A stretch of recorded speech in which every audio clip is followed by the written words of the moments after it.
This is the form I use for keeping track of my rents for all of my rental properties. Let's zoom in and take a closer look. So the first thing I do when I purchase a new property and get it renovated, I'll enter in the name, the address for the property in this cell. And then when a tenant moves in, I'll type in the date that they move in, what their security deposit is, what their rent is, water fee if they have that, as well as a pet fee. All of these amounts are summed up down below in these three cells.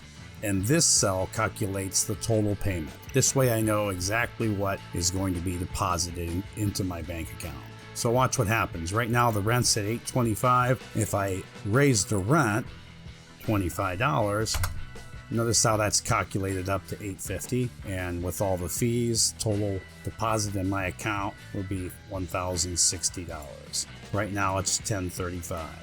Every so often I do a market analysis, and let me show you how this works. The numbers here in blue belong to my property. It's a 2-bedroom, 1-bath house, and this amount is calculated down to the rent, the $825, and the square footage of this property is 725. And this cell here calculates the price per square foot. So if it's rented at $825, the price per square foot is $1.14.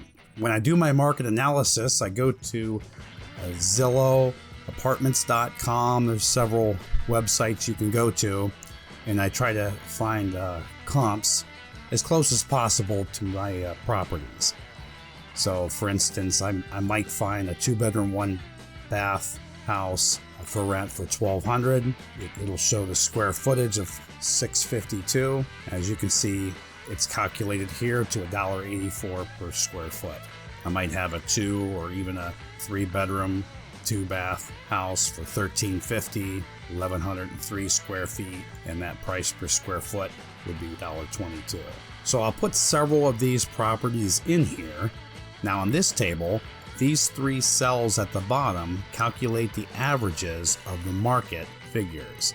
So these 4 averaged out is 1,013. Square footage is all averaged out, as well as the price per square foot. So this tells me that my property could rent for $1.32 per square foot.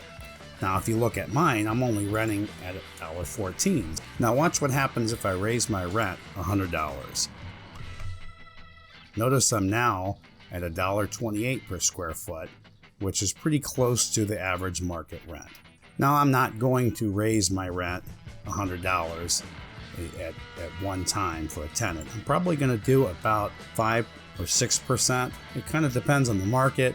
I know inflation is really high. I try not to go up as high as inflation is.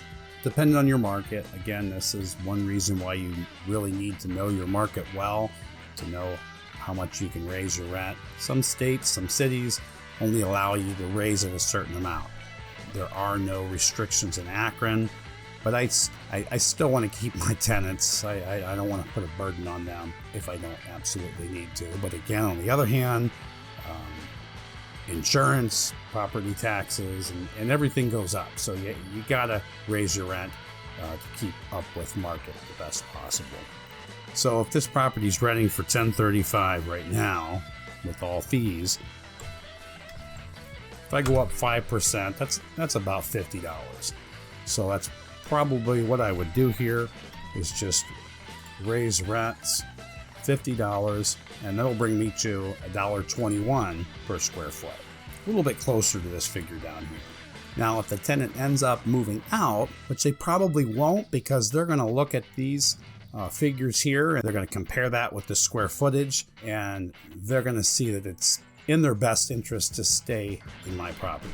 But if they really did need to move out for whatever reason, maybe needing a change in their job, wanting to get closer to that, or needing a bigger or smaller place, then I would raise the rent entirely up to market at that point when I start advertising. In fact, I'll probably go a little bit higher than that to start, to see if I can get a good tenant in there at that price.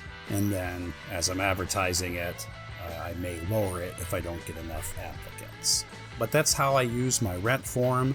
You can purchase this rent form online right now at compulsiveinvestor.com.